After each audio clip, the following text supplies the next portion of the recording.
coming in the sense of, yes, some of these players are returning back from overseas, but also for Hayri, you know, in that final year of the OPL, he played on order with Swiper. Now they find themselves as opposition. So a chance for old teammates to have a bit of fun on the Rift.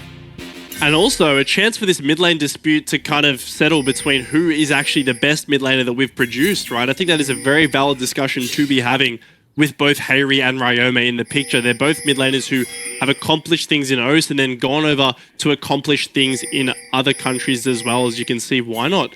Might get found out here. Certainly may, but based on the angles and based on their tools to start things off with, is actually just being able to walk out. No panic flashes, no forced engage. Just a really nice bit of intuition to say, let's just scout this one out and see what we can get. Yeah, smart level 1 play there from Antic, right? Wanting to make sure that Brand's Clear does get spotted out. They do know roughly, you know, what time he will be doing his camps, but just to have that extra visual confirmation does make it a fair bit nicer. And you can see already the team play coming to a head. Swiper relegated to starting his buff by himself, but he's used to this now. He's used to playing these tanks. One on the other hand, doing the same thing, but once these junglers start getting ramped up, this Brand moves through the jungle so much faster than this Maokai. Certainly does. Then once they do get a chance to hit those ganks, then the electrocute is there, and big damage certainly will be found. But both junglers are starting on opposite ends of the map, so pathing away from one another.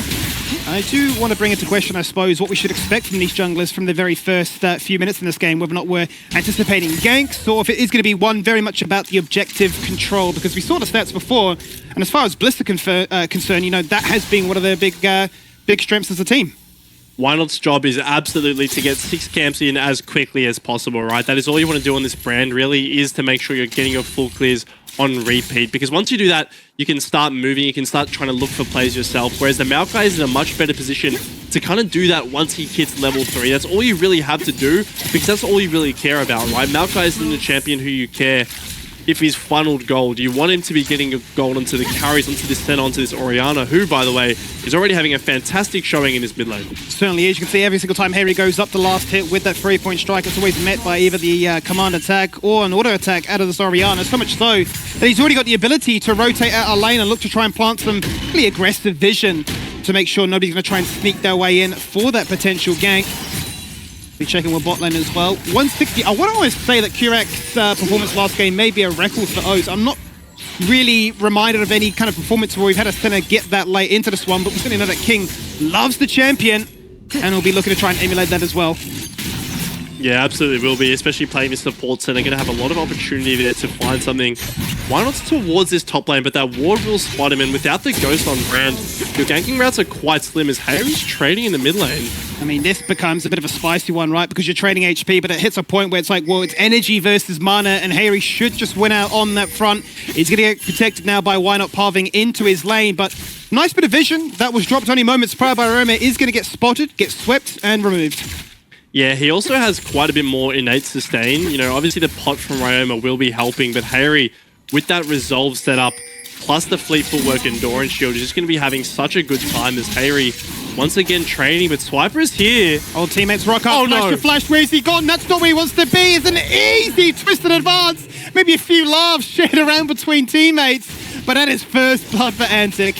Uh-oh, that is the definition of a panic flash there. You can see the chuckle he makes immediately when he realizes that he's just given away first blood, but still a nice play by Swiper there, right? He uses the tempo after taking the scuttle crab just to look mid lane, and sometimes that's all it takes is a mistake to happen like that, and suddenly this Orianna has gotten first blood.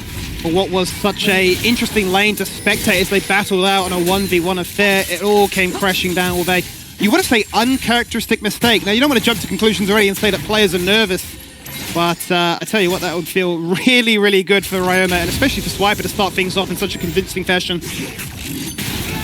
Yeah, it absolutely would here, as Violet is going to recall on not one, but 2 wards in that brush. You can see every single ward in Antic's inventory basically used to ward out these brushes. Make sure that no cheeky bases are happening in this Zyra Khan lane, right? You've got to have a fair base. No one's cheating and then getting the Lover's Embrace recall.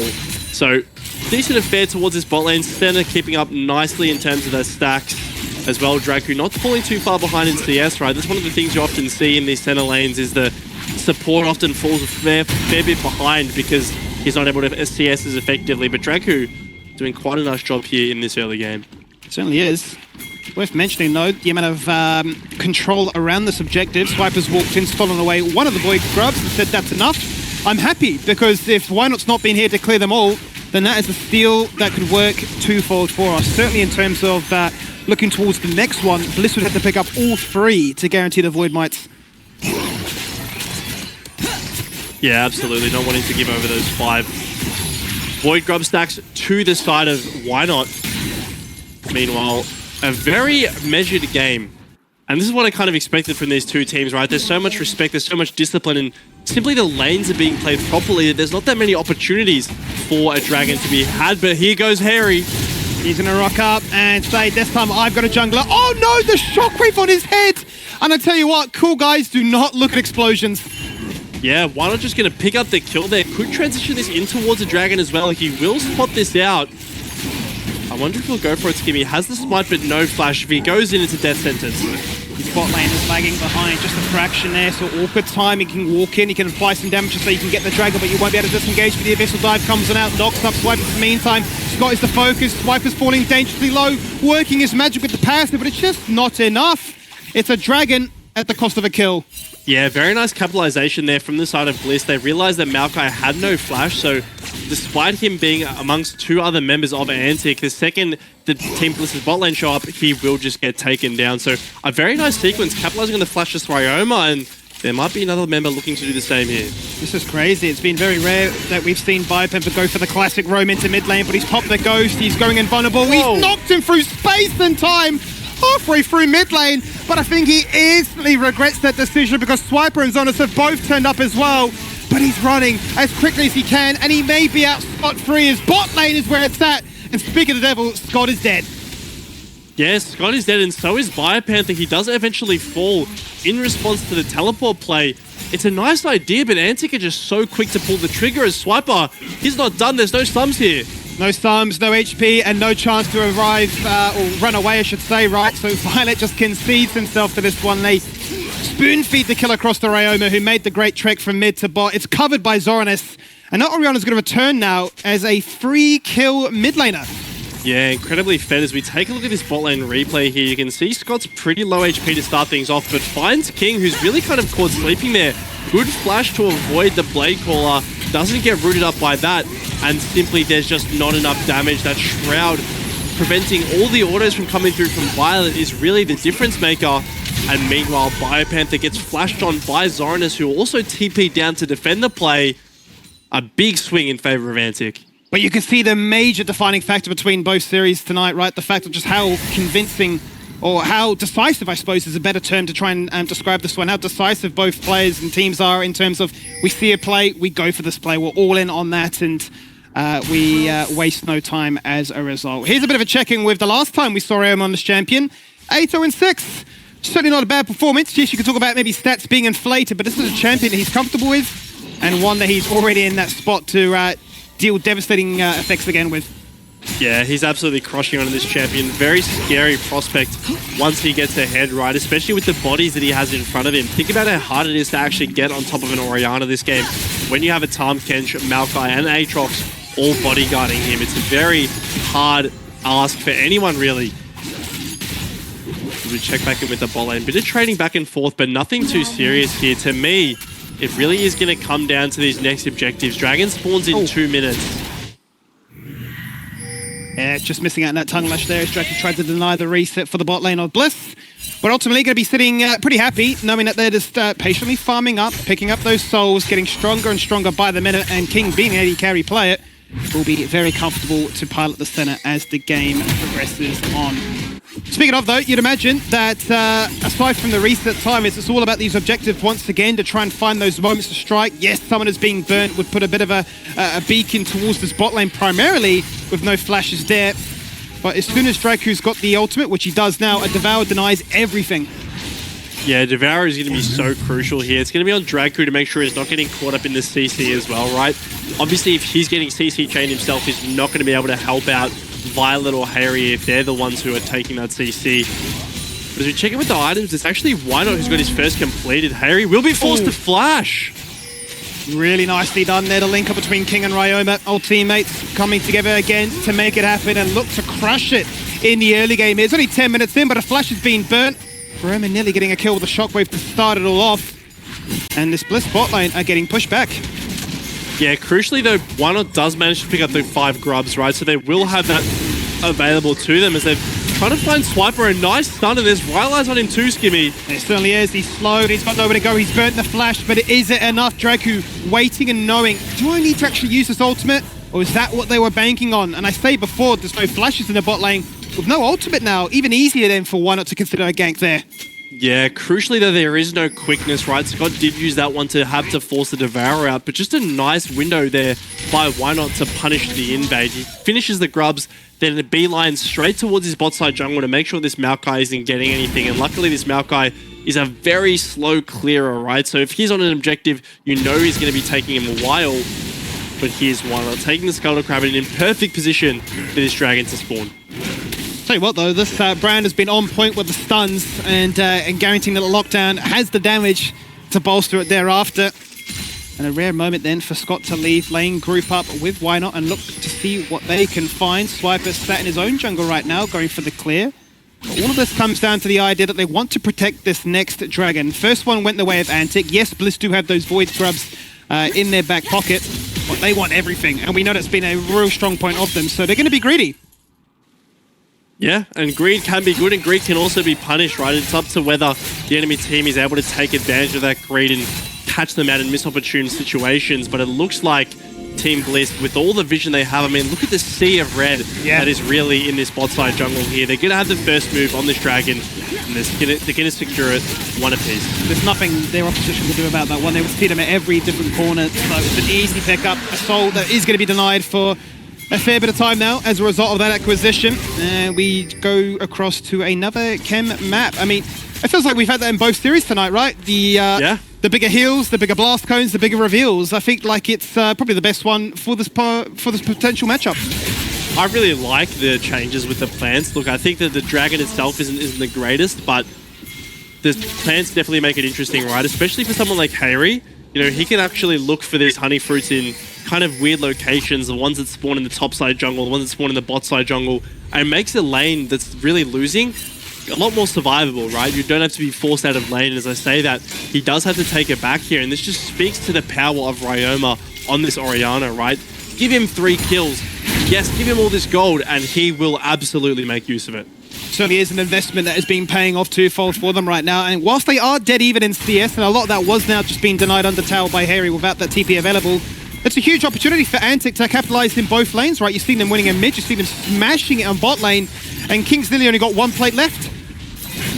Yeah, only 1 plate left for this center and Tahm Kench to take. It's a very scary prospect when you have a lane that scales as well as they do, just completely dominating the lane phase, and that's exactly what they're doing here in this bot lane. And the scary thing is that there's no real opportunity for the mid laner to move either, right? It's just complete priority on this bot side of the map for Antic, and it shows in the 1.5k gold lead they've managed to amass. They're going to be feeling pretty comfortable about their chances in this one, that is for sure. You're only really looking at a major deficit in the jungle you play at this point, given the fact that it is a brand into a Maokai, is to be expected, definitely excelling at various rather different aspects of the game. But it's relentless pressure in the spot lane, and whilst we talk about the Zaya Rakan being a sort of a snap response to a bit of a stable lane, it just wants to get through it, right? You just want to get the Navori Quick Blades online as quickly as you can, and it just updates your DPS by such a huge amount. Yeah, absolutely does. Out of the laning phase is where that Zaya Rakan can really start to shine in these team fights. But speaking of team fights, it looks like this Rift Herald will be the next point of contention. Violet is really the only one who's staying in the bot lane here. Both bot lanes coming up from Antic, and the fight's on. Fight is on. Out goes the Brambles there from Swiper, looking to try and zone them away. Picked up by Zominus, of all people, as the smite is used and it's guaranteed, but it always felt like an Antic win, just given the numbers advantage, right? Given the fact that Violet did elect to say, I need to stay bot lane. He has gone back ultimately, and that has resulted in a bit of a lane flip taking place to try and match the choice of Antic. I don't think Rome will be too upset by that one. He continues to take the 1v1 into Harry. Yeah, and I think that's what Bliss kind of realized, right? They were kind of hesitant to start that fight, didn't want to make sure they committed too deep.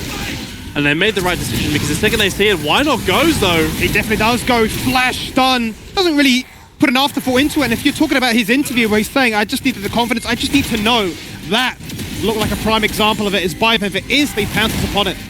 Yeah, and that's huge, right? It's a big kill going over to the side of Team Bliss. It's a flash expended, yes, but ultimately any goal that you can get into the pockets of this brand, the better, right? He's already scaled 1-0 to 100% KP, making moves across the map here, so this brand is definitely someone to keep your eye on as this game goes on. There's so much lockdown, right, between the Rylai's and the Iceborne Gauntlet 2 on that top side, so really, really strong affair for them to lock down a target if they do get within range. So it's really a fair bit of kiting potential into some very beefy champions like the Aatrox, the Maokai, even the Tahm Kench to some extent.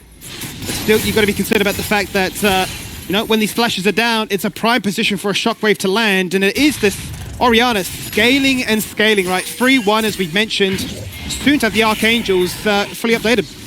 Yeah, and also the Verdant Barrier providing so much value this game against the double AP mid-jungle of Team Bliss, as well as providing, you know, the new spell shielding effect. It's going to make Ryoma feel really comfortable in these side lanes. Typically, Orianna doesn't like facing up against Akali in those kind of longer lanes post-laning phase. But now, with all this magic resist, plus the Archangels, like you mentioned, there is so much survivability that even if you do get on her, there's definitely no guarantee that you kill her. Certainly is a fair answer for some self-cast with the ultimate to peel and protect and try and get yourself out of dodge as the Kayn that gets picked up there by Dragku. So spell shield galore, really, across the board for Ante, because they want to try and deny all the wombo combo that Team Bliss might look to try and put together as we jump into a pause, which hopefully doesn't last too long. But I suppose early indications, Max, bit of a check-in. What are we making of the series so far? Going as expected? I think it's going absolutely as expected, and the reason I'm saying that is because it kind of feels like almost a major region game with the pacing of it, right? It's very respectful. There's none of the mistakes that we're so used to seeing from other teams who aren't as experienced in our league. Really, it's these teams choosing to fight. They're always deliberate about when they want to use their resources, when they want to use their summoners and their ultimates, and I think that that's really refreshing to see because it speaks to the skill of both of these teams, right? It really is deliberate play around these objectives, and 15 seconds till another one, I'm sure we'll get a new fight. Yeah, I'm certainly sure of the fact as well. It certainly does feel like some pretty cerebral gaming, some conscious decision making as to, is this a good decision? Is this a good call? Or is this even worth us fighting for? Is King already utilizing such a massive ranged advantage into the Zarya? Might get punished. Just warning shots there from Scott as he jumps on in. I think last time we checked him, we King had about 60 stacks in the laning phase. He's well on his way to the magic 100. There's a summon the Herald in the mid lane. Swiper will hop on in, and he'll absolutely crush the very first turret of the game.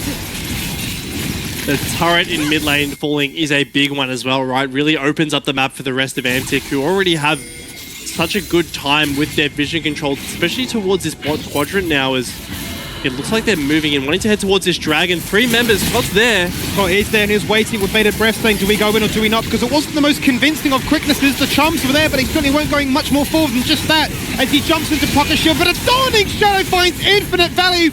Everybody is clumped up together, and this is a fight that Antic are winning without Zoranus being there. Now he's arrived, now they're still clumped up, and he crashes it down with a 2-man stun to take them all to the dry cleaners. Harry in the shadows, he's got nowhere to go. Dragku flashing away as he realizes that he's not as tanky as he wishes he was, but Biopanther narrowly escaping the center chains. Yeah, it almost looked like Antic started that fight off being caught, but the Devour is just so valuable there. You can see he keeps King alive for so long that he's able to get into a position to really just unload that DPS. And like you said, Zoranus was removed from that fight to start. It was the 4v5. As we take a look at the start again, right, this Blast Cone getting Dragku and King into a little bit of a sticky situation, but it's a really quick reaction there from Dragku.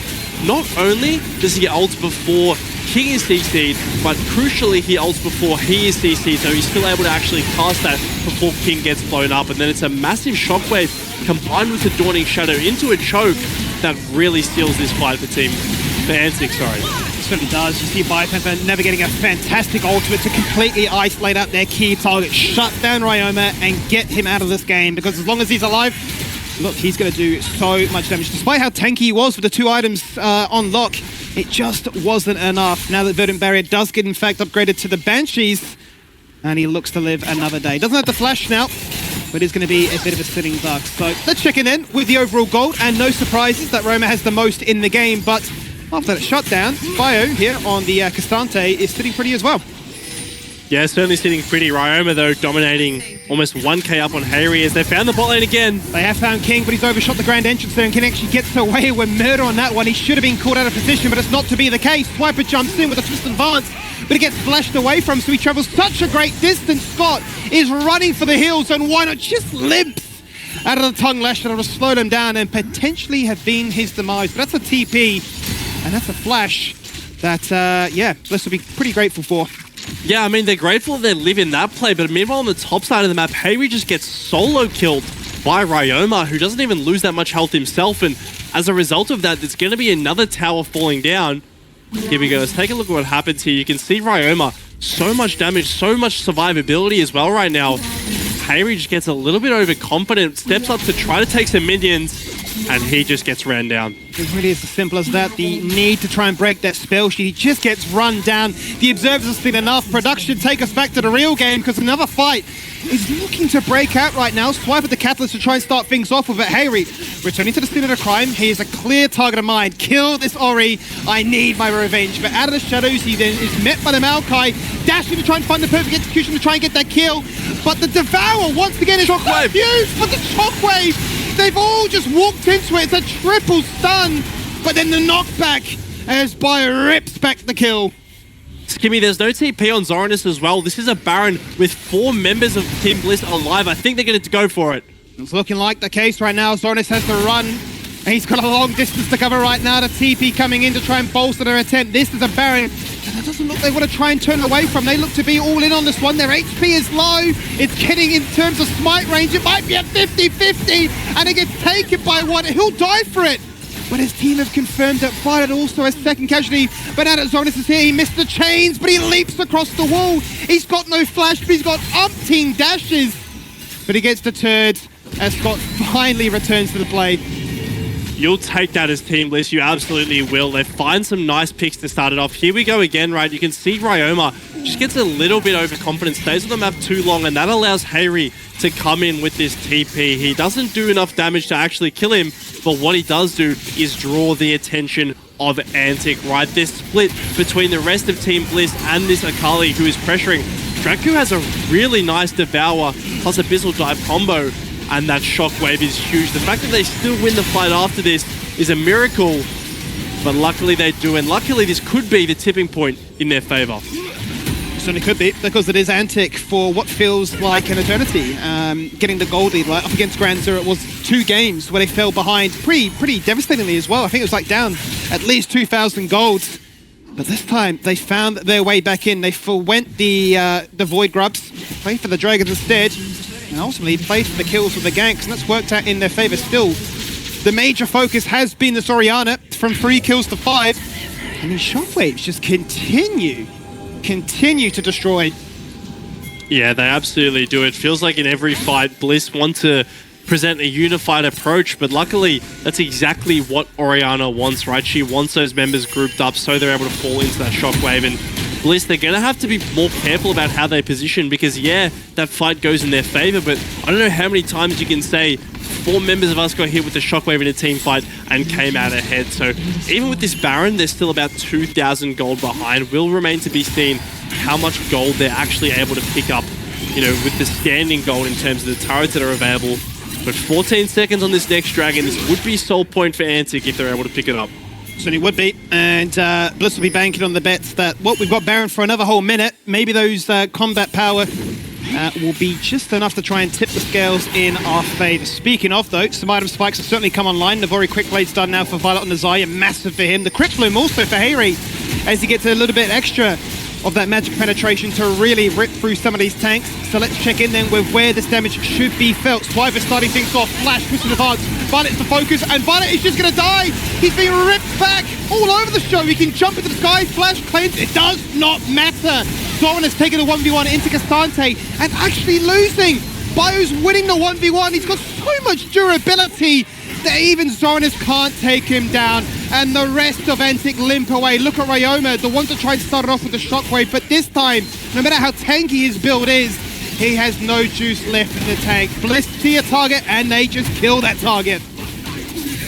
It'll take a while, but eventually Dragku will go down as well. The Dragon fight going both ways. You can see that they jumped onto Violet at the start of the fight, managed to take him down with Swiper flashing on top of him to force out the ultimate. But at the end, it doesn't matter, right? This Cassante in ultimate plus Hayri managing to find the carries is enough to swing the fight in the fight of Bliss. Let's run it back with the initial Dragon play. It all starts off with Bliss aggroing it, and then Antic saying, well, this one is too good to pass up. Yeah, so look at the engage onto Violet, right? It's successful. They managed to take him down, but meanwhile on the backside, they absolutely take out King on this center, and that's really key because he is so much of your DPS that Hayri tries to find the kill onto Ryoma. There's too much magic resist for him to actually take him down, but this is where the brand value comes in, right? Brand excels at being able to take down these tanky members. He lives situations like this. So when you see a 3v3 with these champions alive, you know Bliss will be fine. You certainly do, and I tell you what, if that's not a replay, that really paints the picture of the life of an any carry. It's the highs and the lows, right? They did not get to play the game. I saw Violet, fantastic snap response to ultimate out of that initial engage, cleanses the exhaust, flashes away from something else, gets ripped by the Aatrox chains, and says, it's just unplayable. I'm 0-3. I'm strong, but I don't even get to stand still to auto attack once. Yeah, it's unfortunately the life of the AD carry, and I think that Antic have a very intelligent approach to these team fights. They've kind of acknowledged that because of the amount of MR that they've been able to stack this game, you know, with the Orianna purchasing that Banshee's Veil, with the K-Nick on both the jungle and support, if they take out Violet, they actually favor their chances in those extended fights, right? Because there is only magic damage to come after that, with the exception of Cassante, of course. So their approach to kill Violet, even through everything, is successful theoretically. However, it's not the case if you're still leaving all these carries alive to take out your own. Here goes Scott. He certainly does. He's going in with the quickness, looking for that initial flank, but it's not worked out in their favor right now. It's flanks upon flanks upon flanks in the mid lane. Zonis sees the target, and once again, let's take down this guy, but Violet gets the ultimate off. He's able to use the Blade Call in the mid lane and just absolutely crush the flank attempt of the Aatrox. The Shockwave onto 2, the Dawning Shadow across the entire enemy team, but it's not enough to get a kill. It's enough to drop them low, but that's about it. A split fight once again, but it's Hayri who's able to buy the majority of the time there. You can see that Shroud was proving so valuable there. He's able to survive. Meanwhile, Zoran is getting 4v1'd and taken down. And once again, it starts off with Team Bliss here, looking for an engage. You can see Scott has a nice position onto King. He's a little bit separated from Draco at the moment, so potentially wanting to avoid that Devour. But the second that comes through, it's all about retreating. You can see Violet already trying to separate as much distance as he can. And with that Cassante ult, they really split the fight. Hayri is zoning off 4 members here. Look how far back King has to play because there's no Devour. And yes, the Shockwave's nice, but it's not enough. And it really does feel like a battle of who can try and draw the aggro and retain it for longer, right? You mentioned Hayri holding them down in that bottom quadrant for such a long time, but Zoran is going to feel so hard done by, right? Has so much damage. And, you know, shows up, gets turned upon, and it feels like Antic, if they just get a 5v5, they win. It feels like every single time we've seen Zoranus either rocking up a little bit later or always coming to the side, and Biopemp has got to cut out for him. Instantly saying, you will not participate, and beats him in that 1v1. But still, we pursue the mid lane. A clear strategy here from Bliss that, yeah, we want to utilize these Void Grubs, we want to siege, and we want to see what your response is. And that's another way that you can kind of target these Tahm Kench comps as well, is just by constantly engaging. Sure, Devour's really OP, but Biopanther just narrowly misses the drawback. Draco could still be found, though. He certainly could be found. And yes, you've got the thick skin, but you're still a support. You're not that tanky. He's living for such a long time, but it's just not enough. Exhaust and Summoner Heal were both burned at the very last second there. And that has come at a pretty crucial point in the game, because the second Baron has spawned.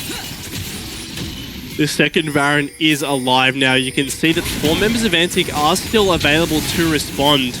However, with no support, with no Devour, it makes these backliners' lives so much more risky. You can see Hayri already looking for the flank. He wants onto King. He certainly does. Look at Roma's positioning. He was set up right behind that Baron, but unable to utilize it right now. A 2-man route from the center locks in place both the aggressive members of both Scott and Hayri. But once again, they find Zoranus isolated on his own. He's dashing. He's praying. He's running towards his Orianna, and he may have just found safe passage there. A fantastic ultimate from Swiper, cutting off the aggression there. But Bliss will not be deterred, and as a 5-man, they'll turn right back to the Baron. Yeah, they're going to head back to this Baron skimmy. They know that there's no TP on the Aatrox, so he will have to head back to base, heal up, and then come out. Dracu has arrived to the scene, so that Devour is available, but that Baron, it burns so fast. It certainly does. The game, 30 minutes in, dead even on the goal, but the Baron's being picked up by Bliss for the second time in a row. Can they win this fight, and can they most importantly retain all their team? Try and step up for a little bit. Swiper is burning. King is looking to try and kite as best as he can. A one-man route once again comes on out as they go in for the flash play from Why Not. Stun as many as they can in place. And across the wall they go. Bio, has he been enough more than he can chew? I tell a lie. Violet is pissed off. He's had enough. There's the Quadra looking for the Penta. Denied. Denied by Harry. But he gets given a chance, and that's what Violet can do.